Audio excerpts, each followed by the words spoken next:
Hi, this is The Shadow of Your Smile. It was written by Johnny Mandel for the movie The Sandpiper. It won a lot of awards back in its day, and it's been recorded by everyone from Sinatra to Streisand.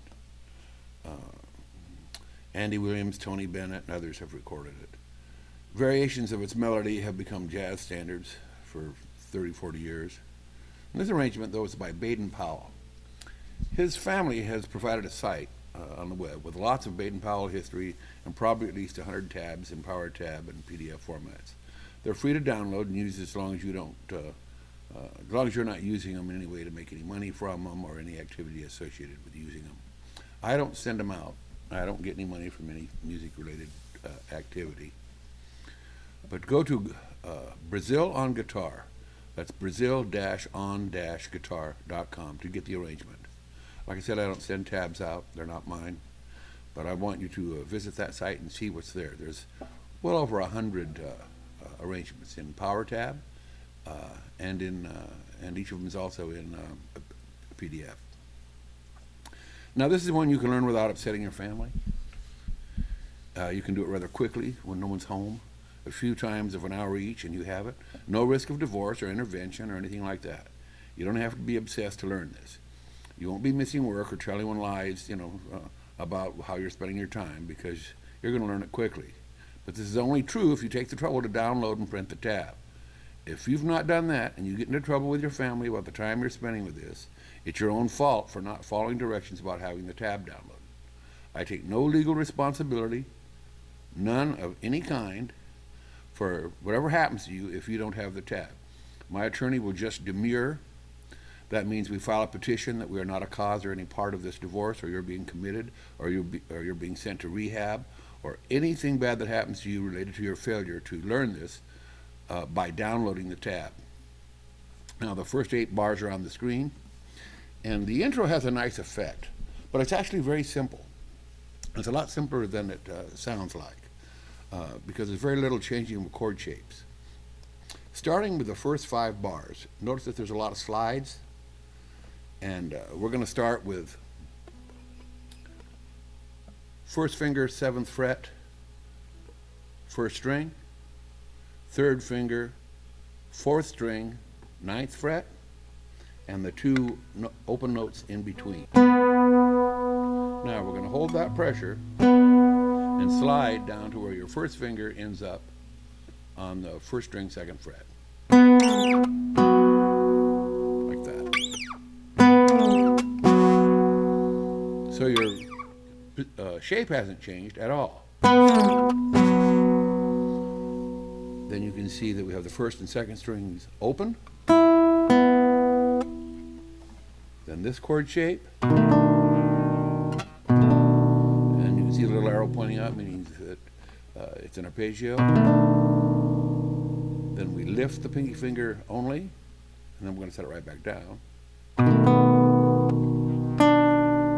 Now we're going to slide. Notice at the top of each bar, it shows on the 2nd string that we're going to go to the 5th fret, the 7th fret, the 8th fret, and the 10th fret. And then we're going to come back down by sliding to the 9th fret. The position will be the same, except your 1st finger will make a bar out of it. So it's going to sound roughly like this.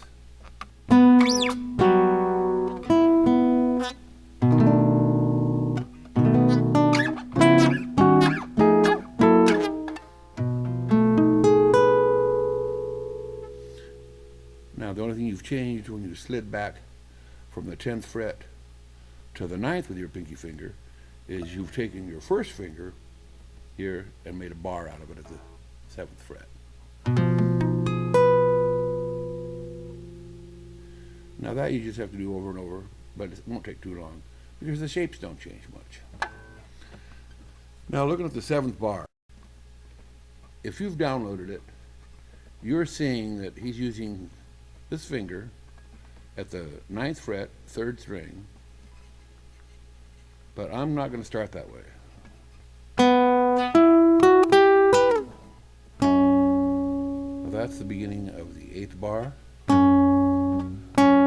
So you're going to go right into the position of having your 3rd finger on the 5th string, 4th fret, You're not going to get down there and make the bar at the second fret and then put that finger down. You're going to have it down when you get there. So that it's going to be.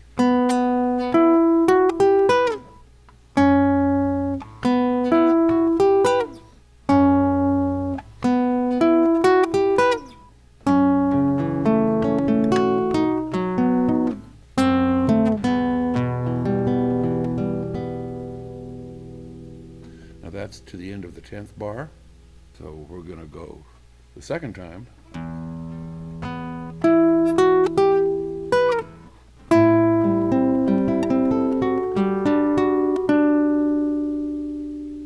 See that at the 5th fret?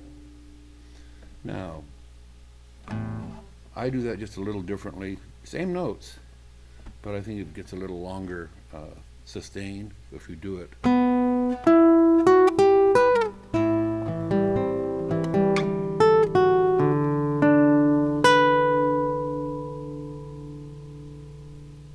So now we're going to do this the second time around. That's starting at the 11th bar, and it goes like this.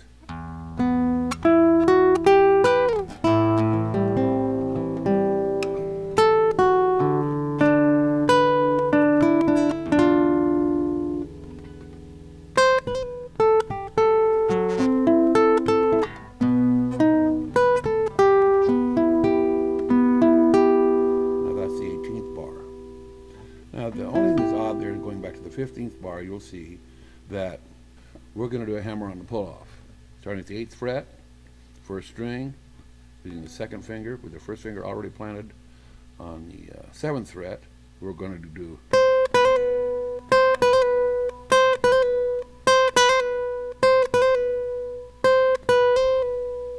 You see that?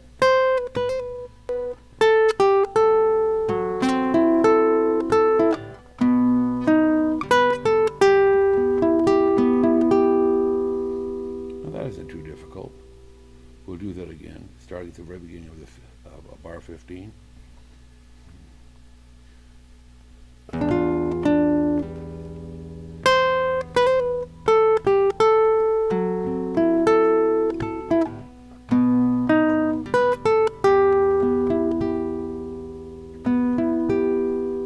That's up through 18.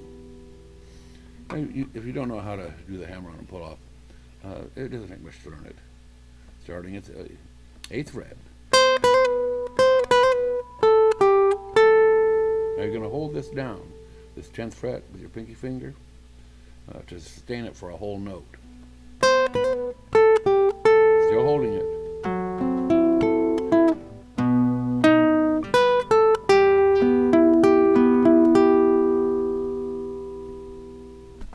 Now we're going to get bar 19.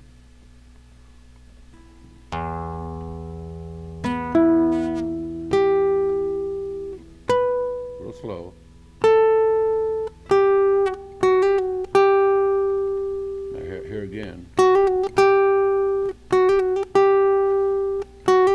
Pull off. Then you slide up to 8th fret, 2nd string. This is the only oddball chord.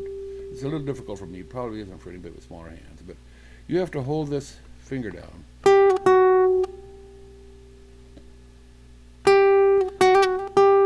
Hold it down, keep that note sustaining. See that?